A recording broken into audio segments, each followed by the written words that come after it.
So I was reading this comic, Zen Pencils, that compares social media use to heroin pretty directly. Some guy is sitting in a public bathroom using Facebook, and that is shown as the same as using heroin. Zen Pencils thinks when you take a shit, you should be a real human being and stare at the wall in front of you. I don't think Zen Pencils actually loathes social media. They have like 6 sharing buttons on top of the comic. They acknowledge below the comic that they love social media. They just had this obvious shitty comparison to make, and it was easier than thinking things through. I get people have a problem with social media taking over all human interaction, but the metaphor you want isn't heroin, it's just beer. The problem isn't that it prevents every user from being a functioning human adult, that it turns everyone into this waste of a human being. Like beer, you don't want to spend your entire life on it. You want to be able to do quite a lot of things outside of its influence. But beer is good. Beer is helpful. Beer is an excuse to talk to some friends. Beer is the only way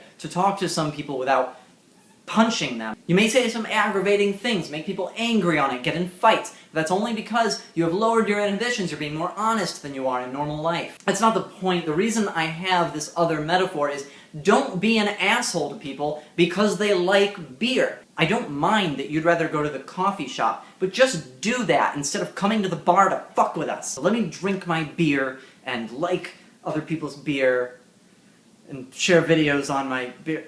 It's a terrible metaphor. It's still better than heroin.